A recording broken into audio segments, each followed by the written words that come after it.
الاختبار اللي بعد كده اختبار دميه الانقاذ اللي قدام حضراتكم دي. فيها طبه اهي، ما تقرب يا بطل مصر. دي بتتشال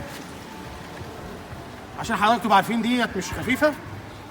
الطبه دي بتتشال، الطبه دي بتتشال. الدميه دي بتنزل على عمق 2 متر كده بالشكل ده اهي. دي عشان تشرب ميه وتنام على الارض خالص.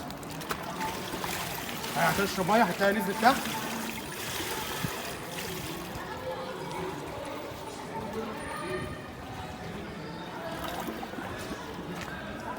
يبقى حضراتكم الدميه على العمق ده ما بتبقاش عموديه كده بننيمها، بس هي عشان يبان قدامنا في الكاميرا.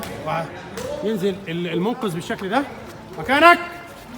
الاختبار سباحه غوص مسافه قبل الدميه بمترين 3، تاخدها على صدرك وترجع بقى باك بريست وتوديها مكانها تاني. استعد. الاختبار ده سهل خالص مع الناس اللي هي طبعا متمرسه شويه، عارفه يعني ايه امتى تنزل عشان ما تنزلش بعيد عن الدنيا. اهو اول شويه يجيبوا له اهوت واحنا في شهر رمضان.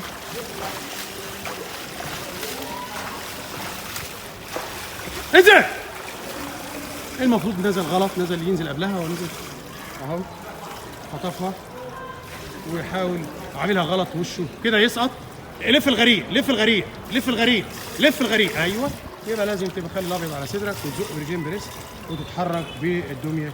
الفيديو اللي جاي هيحسن، خليكم فاكرين، وهعمله بس مباشر. يعني الفيديو اللي جاي بعد ما ياخد تعليمات الحاجات اللي عملها دي كلها هيعيدها، وهنعمل بس مباشر في الاختبارات كلها ان شاء الله. دلوقتي حالا تابعونا ان شاء الله.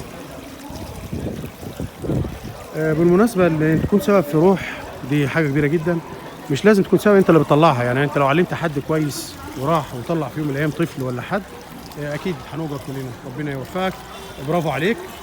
ادي الدميه للراجل ده. تقدر تعوم بيها وهي مليانه ميه كده؟ يلا بينا وريني. اعوم ايه؟ تعوم ايه؟ تعوم بيها زي ما كان عايز. اعوم بيها ماشي. وش الغريق فين؟ ايه اللي بوش الغريق؟ ده ظهر الغريق. ايوه.